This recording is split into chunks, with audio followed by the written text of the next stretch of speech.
As mentioned, here he is, folks, presented by our founding partner, 76, keeping you in the know on the go, go, go. He's always on the go, currently in the Rams facility. That's right, the play-by-play voice of your LA Rams, as well as many other places, including on the CW this past year and many more. It's JB Long. JB, dear friend of mine, happy holidays. Thank you for making time and making us a part of your holiday season, man. Right back at you, buddy. Look what I got here. Yeah. Repping Y Option in Woodland Hills at the team facility. My favorite shirt. So Good to good, be with man. you and Jim.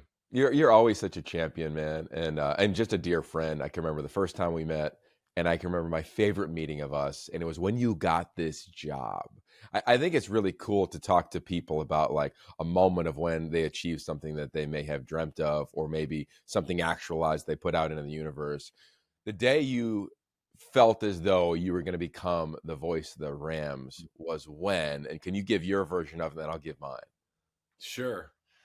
Well, I'm glad that that's the favorite visit I've ever paid to your house, and not the time that I showed up unexpectedly to a party that you were throwing the next night by myself with some cocktails in hand, just wondering where everybody else was, and you still brought me in and made me feel like I was invited. So I wasn't invited that time. I wasn't invited the day after my Rams interview in the summer of 2016, but you were strategically positioned between Beverly Hills, where the interview was, and LAX. And I remember stopping by and just kind of exhaling, unwinding, because I had poured into that like I had not poured into anything professionally.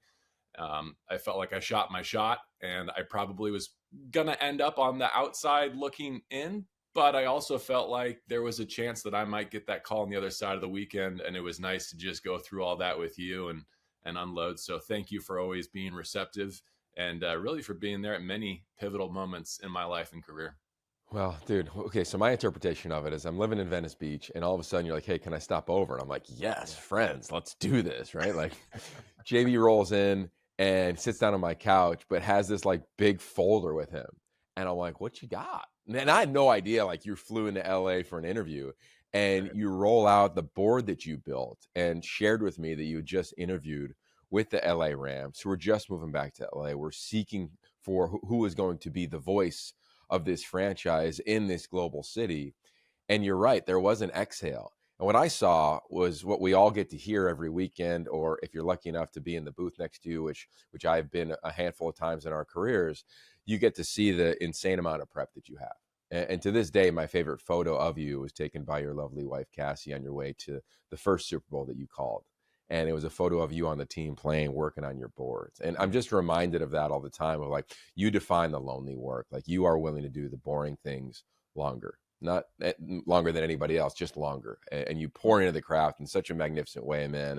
And you deserve praise on every front. And I know you get it. And finally, I think my favorite thing now as a dad here in LA is on Sunday afternoons driving around, because we crank you up, and my oldest son Zane's like, that's JB's voice. And we're really just fired up to be a part of the path, man. Keep kicking butt. I know the Rams are rolling right now, by the way. Keep it going too, brother. Well, my favorite photo of you is the selfie that we take at the coffee shop that we go to, and we brought our wives, and we're trying to enjoy wine a little bit earlier in the day than we probably should have, and there's kids draped all over us. But my second favorite photo of you is very similar. It's you in the Coliseum this past spring. We did the last Pac-12 version of the USC spring game, and I remember telling you that one of your great attributes, Yogi, is being interruptible, something that I'm still working on personally and professionally. Because you're the same way. I mean, to go back to boards, ours couldn't be more dissimilar, and yet there's a lot of commonalities between them and the way that we pour into them. And what I love about that moment is you, more than anyone else I know, deserve to be uninterrupted in that space. In the Coliseum, that is your office. Those hours leading up to kickoff are yours. You've earned them. You deserve them, and they mean something to your product. And yet, that door is not closed, it's open. And so many people in and around college football in Los Angeles and USC want your time and wisdom. And you're so generous with it, even in those critical junctures when you should shut that door and focus on keeping the main thing the main thing. Other people are always the main thing for you. And man, if I could incrementally grow closer to where you are in that space, I'd be a lot better in a lot of the domains. All right. Well, that just means that your family and mine are going to be hanging out over this Christmas break. So lock that in. Let's also talk about what you were locked in on this season. I think you just had such a unique job, as we all are in this unique year in college football of dramatic transition. Right here, we sit a day away from the inaugural expanded college football playoff. You, my friend, are a Notre Dame grad. Here comes Notre Dame hosting the first ever CFP game that's ever been hosted by anybody in South Bend, Indiana, against a school that is 198 miles away in Indiana, and the Hoosiers and everybody's coach of the year pretty much in Kurt Signetti. So I think that's really unique. You also Yeah. called games in what is now the new look Pac-12, as well as what will be a new look Mountain West. Like, can you put some context into your college football season and how you view the game in advance of the CFP with your alma mater? Yeah, I mean, there's a lot there. Let me start with the shifting college landscape because there are a few moments this fall that were total mind warps. Like I remember being in Fresno the week after the announcement was made that the Bulldogs are going to be part of the future of the Pac-12. And so I'm getting my tri-tip sandwich on a Friday night in Fresno, and I'm going to the stadium Saturday, and I see the Pac-12 logo up on the video board, and I'm trying to just conceptualize where am I and what is going on here. Or another weekend, I'm doing an overtime thriller between San Jose State and Washington State in Pullman. Um, Next day, I'm in Fort Collins doing a Colorado State game, again, a future Pac 12 member. And the next day, I'm doing Rams and 49ers at SoFi Stadium in a dramatic comeback. And I speak from such a blessed place of privilege to have experienced all of those ways, but they come with real serious emotions and real conflicts internally in terms of where we are, where we're going, and being in that middle space right now that doesn't feel great.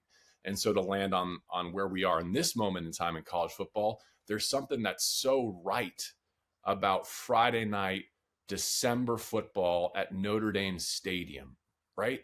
And then there's something just totally disorienting about Indiana's in the college football playoff and Alabama isn't. Like Boise State and Arizona State have buys in the college football playoff. Like Yogi, you were right there alongside me last year. We were in early on the Cam Scadaboo train, man. Like Kenny Dillingham, I did back-to-back games for Arizona State last year where they were so depleted. They lost to a not great Utah team in Salt Lake City. We were scared for their physical safety. They were having their tight end at the time warm up to take snaps at quarterback. That's where they were as a program. The next week, Kenny Dillingham rolls out the swinging gate at the Rose Bowl and beats the Bruins. And now look at them. It's unbelievable how fast the pendulum can swing in the state of modern college football. And there's still the undergirding that is so great and that we absolutely love this sport. And I'm so happy that I feel like being at a 12-team playoff is where we should have been long ago. It feels right in this moment. But at the same time, what about everything else that's going on, Monday to Friday that's really unsavory and I don't think is sustainable. And I'm concerned about it. I think the light is blinking red. Okay, so let's just put a bow on the CFP. As a guy who, I don't want to butcher this story, but my interpretation is that one day you got a speaker in your class, and he goes by the name of Ted Robinson, and you look at him and you say, "Yeah, I want to be like you one day." Ted Mm-hmm. goes to Notre Dame. You go to Notre Dame. Now Notre Dame is as back as they have ever been, right? Mm-hmm. After what might, a surprising is probably the kindest way to put that, surprising loss early in the season in Northern Illinois at home. I got to call a Notre Dame game last year. I got to be around Marcus Freeman, members of his program. I grew up, I'll admit, a Notre Dame fan until Urban Meyer and Notre Dame turned me down, Bob Davie. Ronnie Rodimer, you chose him over me. I'm still not okay with it. But the Fighting Irish find themselves in the playoff. What do you think we will see in that matchup against an in-state foe? Man, I'd be foolish to predict it, but the hair on my neck will be standing up for sure to see what Freeman and Leonard and so many others have done. And look, I find Notre Dame easier to root for in this season of Irish football. As much as I appreciate what Brian Kelly did there, they would not be in this position competing for national championships without Brian Kelly. I had a hard time getting on board with some of his tenure and some of just what that was. Not now. This is much easier, and there's still so much just tradition dripping across South Bend, like the fact that they're taking finals this week, the fact that there was like a social media rumor that they might have black uniforms for the first college football playoff game in South Bend. No, no, no. It's blue and gold, baby. But yet they've come a long ways. Like that's no longer a natural grass surface that they grow to knee high to try and slow down Reggie Bush anymore, right? Like that is a cathedral of college football, but it's a modern one. And there's going to be nameplates on the back of those jerseys. Like they've come a long way, Notre Dame has, and yet they're still steeped in tradition in a way that I still think is healthy and beautiful, and ultimately is hopefully an anchor point for the entire sport. Like think about how long they've resisted all the overtures to do this, to do that, to join this, to become a part of that. I think I've said in my text thread with my Notre Dame friends, I think having resisted all that, the only place they need to land in the end game is if we get to this new Division I tier where they play for the sport at the highest level, both in terms of the prize and the compensation and all the stakes. Okay, so I've played in that stadium. I've coached in that stadium. You referenced the Reggie Bush game. I was there for the Bush push. Can you paint a picture for those on the West Coast that have yet to be to what some coin a mecca within college football? Yeah. What do you think that will be like in the first ever playoff game at night, to your earlier point, in December? Real quick, where do you remember being? Like, what's your first memory? Probably is in high school. I drove across the country with my dad on a recruiting visit and kind of hit all the stops. So from like Penn State to Pitt to every MAC school, and landed there. And I think it's a formative memory in my youth of, I don't think my parents, who grew up in this tiny town, they didn't know a ton about college football. I think they always thought Notre Dame was like far-fetched. Mm-hmm. And in the Notre Dame camp, I mean, I'll give myself a little bit of a pub here, but I played as probably well as I ever had in that type of setting. And I remember driving home and my dad being like, dude, you can play at this level.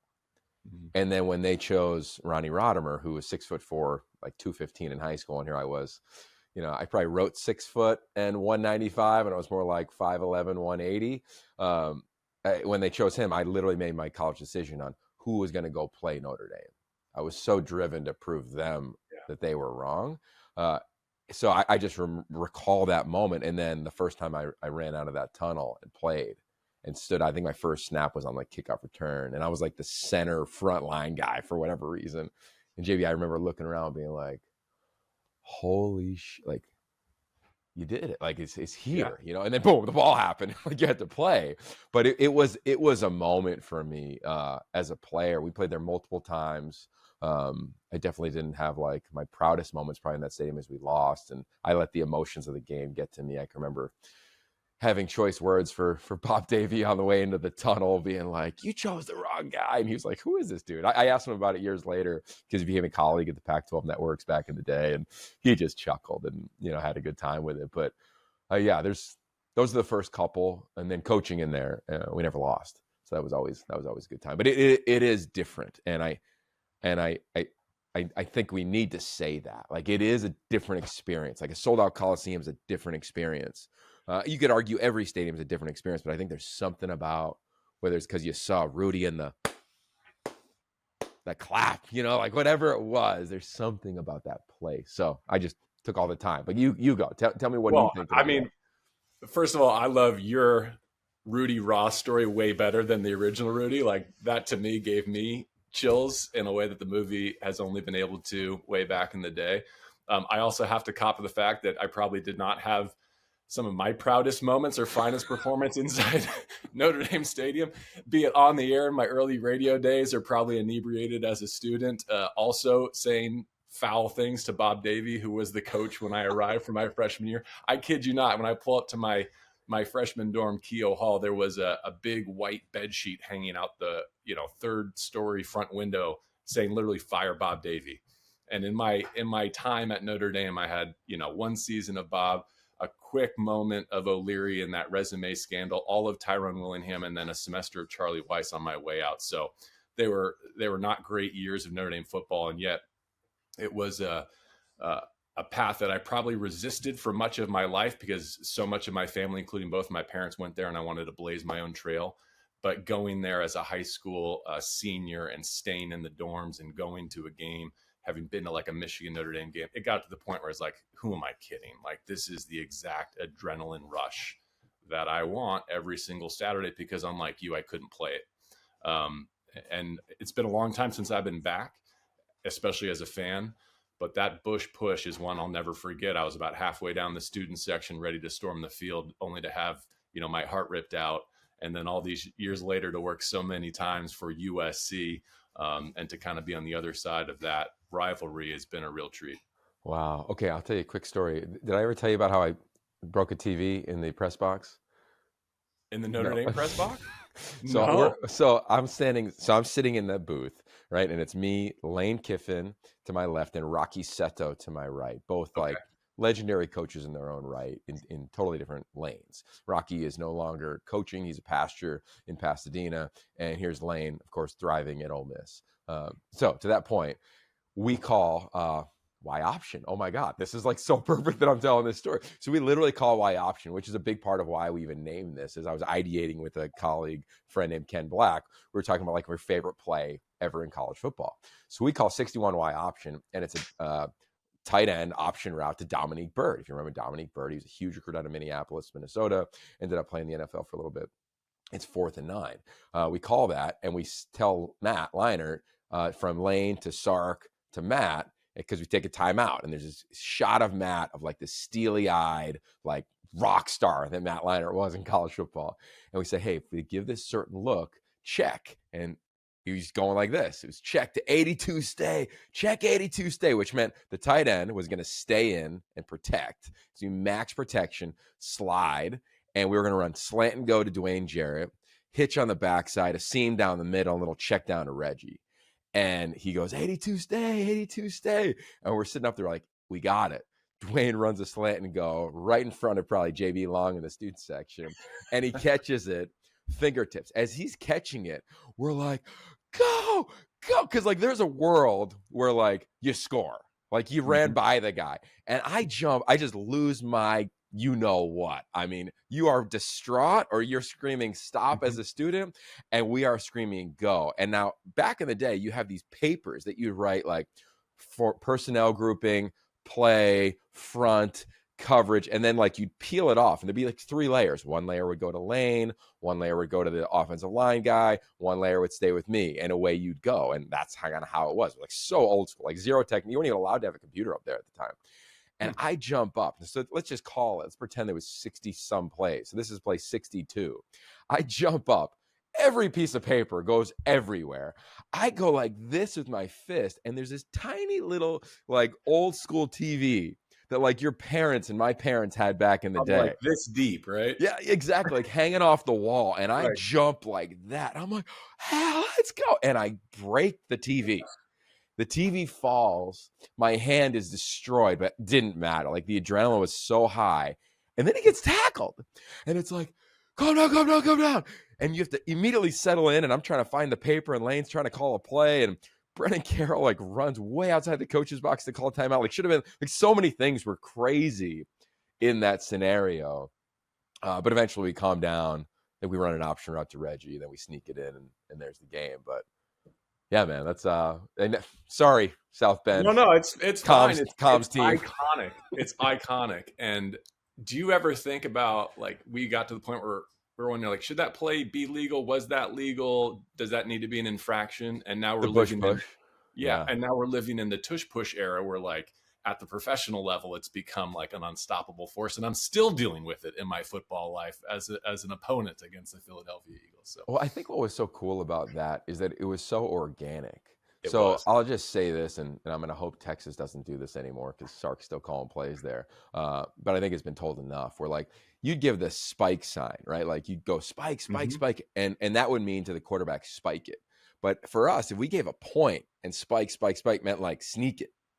So we were like, and Pete Carroll, as you know, because you've called so many games with him, and we've had him on this show, aggressive in nature, especially when games on the line. Like he wants the ball, he's going to shoot the jump shot at the corner, and away you go. And it was the same deal with us. And it was spike, but point. So Matt, you keep it.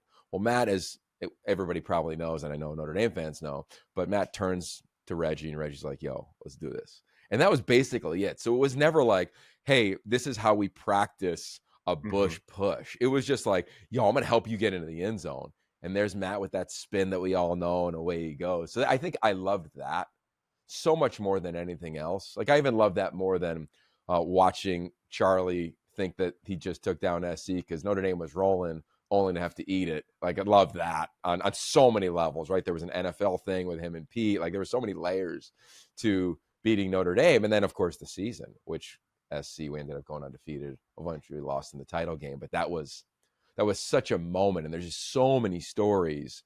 But I think that's to the point of like Notre Dame game. I think as a player, you remember every snap against Notre Dame. Like it just does mean a little bit. It's a little bit different than I Yeah. think every other game for the majority of teams in college football.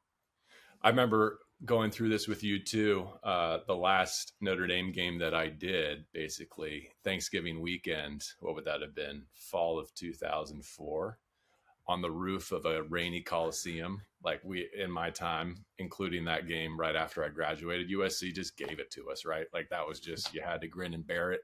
But I remember having like one of those big black hefty trash bags over our huge radio set, just on the roof, being like, this is it. This has been fun. This has been an amazing hobby. I can't believe that I'm going to, call my last game in Los Angeles, Notre Dame, USC. And then, fast forward to the story that we started with, the Rams were in the temporary facility, which was the LA Memorial Coliseum, until SoFi Stadium was built. And so I remember almost being brought to tears our first preseason game against the Dallas Cowboys in that 16 season, nerves up to here, but thinking, I can't believe I'm about to put another radio headset on at this, hallowed hall of football. Um, Man, it's funny how life bends back on itself, doesn't it? Yeah, there's something like that. Like Jim Thornby was the producer and co-founder of Y Option. We were just in New York City, and the season's a grind, as you know. And there's always these, I think, moments that like we have to force on ourselves to be like, hey, how lucky are we? Like to Mm-hmm. your point, like the 22-year-old JB Long in 2004 calling a game at the Collie. If you said, "Hey, in 2016, you're gonna be the voice of the Rams in this very stadium against America's team, if you will, in the Dallas Cowboys," you'd be like, "Holy what? Like, really? That doesn't get Yes, okay, whatever it takes." And I just think that's amazing because it is a long season. So let's go to that. The season's beautiful. I think that this college football season, whether you were calling games on Max, or whether you were calling games on the CW, or you were calling games on Big Ten Network or Fox or the radio, wherever you're calling games, it's a beautiful season. And then I feel just like last year, the season ends and here comes this cloud Mm-hmm. across the sport. You called a lot of Washington State games. We both have been around Jake Dickert a ton. I'm curious your thoughts as Jake Dickert now becomes the head coach at Wake Forest, and seemingly like I didn't do the math, but it feels like it was like within the same 24-hour day where John Mateer is thinking maybe he's going to stay. Then he ends up going to Oklahoma.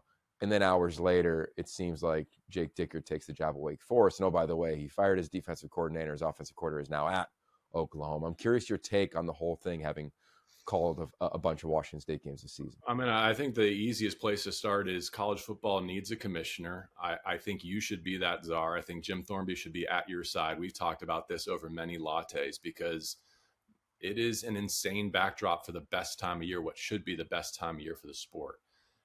Try and imagine week 18 wrapping up in the NFL. And between the final Sunday of the NFL and wild card weekend, free agency opens. So instead of talking about the playoff games that matter most, you're having coaches getting hired and fired, and you're trying to figure out like where, you name it. Like everybody's a free agent. Like where's Tua Tagovailoa going to be next year? Like who wants Aaron Rodgers at age 42? Like this is all happening while we should be focusing on the games that we've been building to all season and celebrating those stories and the people who have got there. Except, Yogi, I think it's even worse because in the NFL, there's a hard salary cap. Everybody plays by the same rules. So it might be more like you get to the end of the Major League Baseball regular season, okay? And you get to that playoff, and all of a sudden the Yankees are trying to raid the Oakland Athletics, right? Like Shohei Ohtani and everybody else, they're on 1 year deals. So like they're playing out the most meaningful series of the entire season, all while other entities are coming in to try and shake up the entire landscape. But to answer your question about Mateer or Dickert, here's the hard part for me is on the individual micro level, I can't blame any of them. They've all been set up to to fail, to succeed, to break our hearts by the system that they live in. I can't fault Jake Dickert's decision. I can't fault Mateer's decision. In a vacuum, they all make sense, but they make sense because this is how they've been forced to decide what's best for them and who they love in their career. And so until we align the incentive structure properly and until we put some guardrails back on it that I think will be healthy for all parties involved, there's going to be this murky December feeling that's going to be hard to shake as we all watch these games that I know we're all excited to see this weekend. What's your thought on school and college? Like going to actual, you reference finals in Notre Dame. Mm-hmm. Like there is a world of like, are the semesters driving the calendar? And there's another world of like, are we really talking about semesters? Like where do you net at having gone to Notre Dame and have a prestigious degree? It's a great question, especially because those calendars don't align either. Like we do games, especially in September all the time where students aren't even in school yet, right? So there is no student section for meaningful home games in college football. Where I went to school, I didn't even want to go abroad for a semester in the fall for fear of missing a single home college football game. Like that's where my roots and that's where my heart is centered. So to think about not being on campus for a playoff game because it's a winter break, I can't reconcile that. So I don't know what that final solution is. I don't know how you separate and cleave academics from athletics, but that's because I've been dyed in the wool for 40 years of a student athlete model, right? So I don't know how to rupture that and survive on the other side.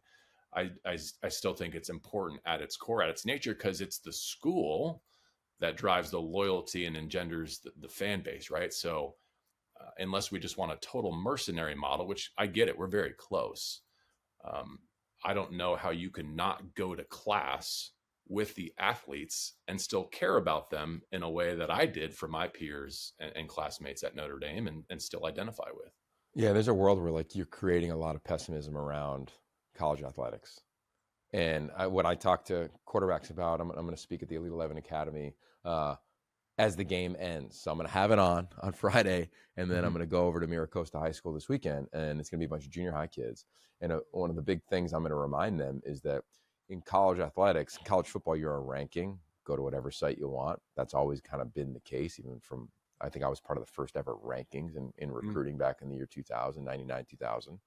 And now you are also a transaction, excuse me, and you're also a dollar sign. And I think that there's a real world where like we have to compete to take the helmets off, even as broadcasters, where we could be like, God, another, like this whole team is full of transfers like in 1 year. But there's this world is like, you've got to compete if you're about the story and about illuminating these young athletes. Like you got to compete to do it versus didn't play well. Man, that guy was $6 million a touchdown. Or, you know, I think somebody told me about like a Tyreek Hill, like how much money he's getting paid and what his production is. You could argue the same thing with Jaden Ott at Cal, right? How much money did he get to return in NIL and what did he do this past season at Cal? Just wrapped up their season earlier this week in their bowl game. And I don't think that's a healthy way to go, but I think it's where it's going. So I want to hear your thoughts on like, you live in the NFL, right? Like you meet with Sean McVay in the very studio you're sitting in every single week throughout the season for the most part. Do you see the other comparisons? Or are you like, no way, to your point of like no schedule? Like this is almost reckless with where we sit right now in college football because it feels reckless to me, JB. I agree that it's reckless. And I wish we could fast forward a couple of years and get the new data point of Belichick at North Carolina and get a sense of just how much those worlds can merge and what that looks like. Is it effective? Is it combustible? Is it irreconcilable? That would be a really informative piece of the puzzle for me to know.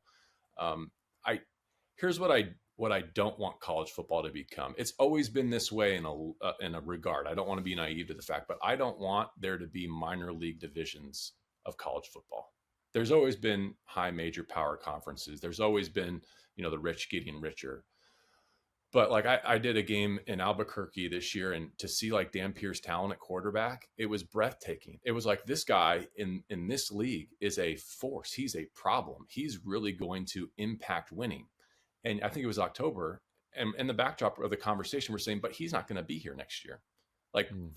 the corollary is, I wonder how much he's going to get to go to a, you know, a bigger school next year. And that's not good for anyone. I mean, it's good for his pocketbook, but like that's not good for the sport. And the TV ratings may be great, and the sport, like the video game did gangbusters this year, right? Like there's clearly the appetite is still there, but I don't want that to lead us to reckless places, because it can all crumble really quickly if there's no bond between audience and coach and student athlete. Like that can all erode really quickly. Yeah, I wonder if we'll find apathy among fans. I think, to your point, like, it's never been popular, and working in the Big Ten, like, you feel the juice that league has. Mm-hmm. And as I looked across the college football landscape, I wonder, like, where else is there juice? Like, what is that like? Like, let's just talk about Washington State for a minute. There's a world where I'd be curious your thoughts, like, clearer path to the playoff: Wake Forest, Washington State. Mm-hmm. More Well, so resources, Wake Forest, Washington State. It's such a nuanced conversation. I have two other ways of looking at this. One, if there is a silver lining, it's the ultimate sample size of only one season. But I would not have guessed that the teams that are in the 12 right now would have been largely those teams. Like, if the rich are stealing from the poor, then explain to me how some of these teams are not just in the field, but sitting there with top four seeds or buys or whatever. Like that still gives me some hope and some optimism. And here's the other thing too, Yogi, because you look at this from a player development and a personal development lens. I think we're eroding the foundation of the sport when you look at it from an NFL lens, like post pandemic super senior. Like, what type of players are we going to get stepping into the NFL draft if they've bounced from school to school to school in 3 or 4 years?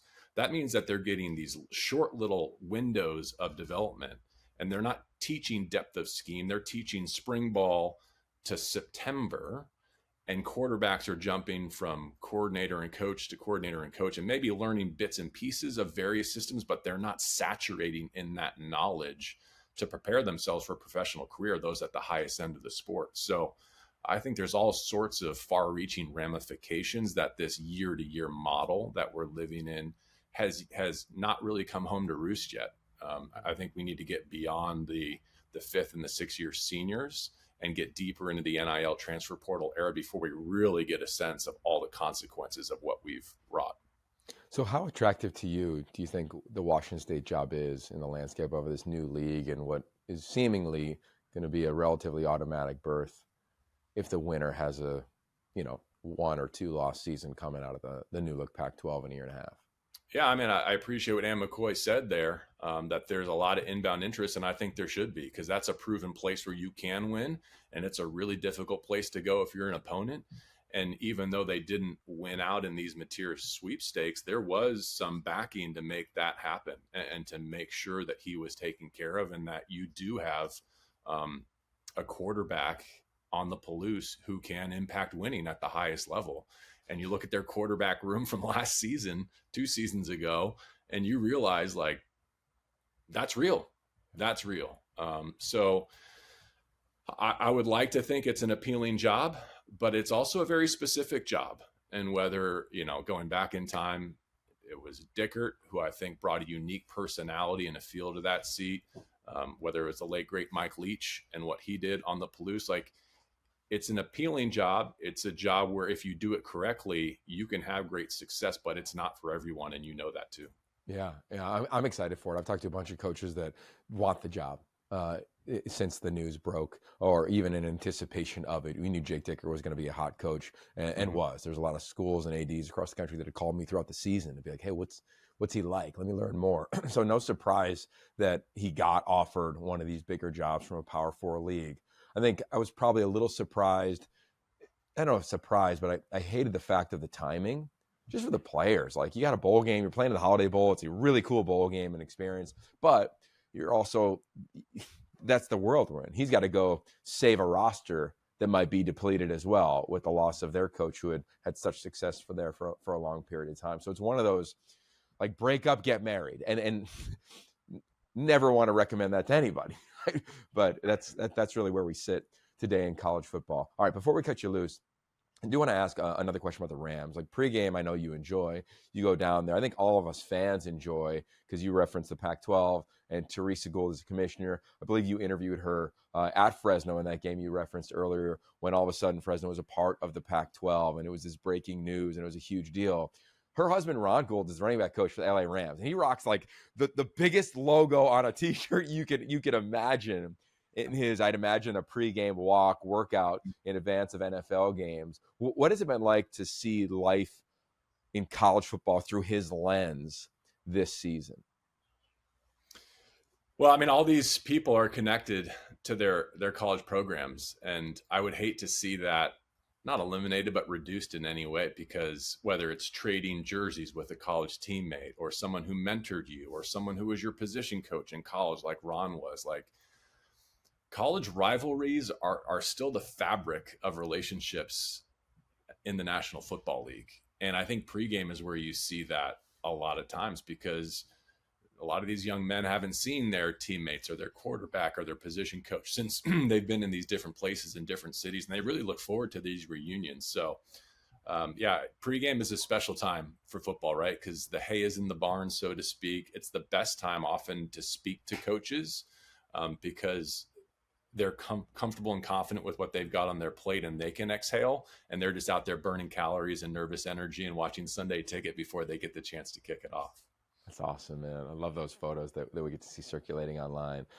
Finally, this show is all about college football through the lens of the West Coast. You referenced earlier the buys that Arizona State have and Oregon has, Boise State. Curious, in the NFL, the lens that you believe that is seen around college football on the West Coast, now that we've seen the Pac-12 dramatically shift, conference realignment be a huge part of the inaugural CFP season. Well, first of all, I got to cop to something here. I never thought that in the first year joining the Big Ten, the Oregon Ducks would be able to do what they did, right? Like, I thought making the Big Ten championship would be an immense accomplishment, as they all wrapped their minds around the challenge of the travel and the competition and the new venues and the bigger road crowds. All praise and all compliments to the Oregon Ducks. Go win the whole thing. Like, go get Phil Knight that championship that he's been after his entire life. And I know you have some special touch points there, Dylan Gabriel and so many others, Dan Lanning. Good on you. And good on representing West Coast football under whatever umbrella that takes, right? Like, from the prep level, the youth football level, all the way through the college ranks. It's been nice to see. I think of this as a 2-year resurgence in reputation for the West Coast, right? The final year of the Pac-12 as we knew it, and all the great things that Washington and the other programs accomplished. And then to show that it wasn't just a one-hit wonder, that this is still a place where you can have sustained success in lots of different programs. And I hope that the Arizona States and the Oregons and the Boise States of the world make that hold up in the context of this playoff, because I think they have every reason to believe that they can hang, they can compete, because they've already proven it for 12 or 13 Saturdays. I love it. Can you imagine Arizona State and Oregon battling in a playoff game? I mean, just be absolute bonkers. Thanks for the time, JB. I know we kept you a little long, but loved having you on. Your insight, your expertise, the time. I think young broadcasters will love this listen. The Domers, I know you're fired up for Friday night. And overall, JB, great. Just congratulations on a season. Keep it going. Go get yourself another ring, man, okay? Yogi, go get yourself another vacation. I know how hard you've worked and how much you've poured in every single day of this college football season. Jim, great to be reconnected with you as well. Admire what you guys put together. Proud to be a associate member of Y Option in the show. I love it. JB Long, voice of the Rams and many others. Thanks for the time.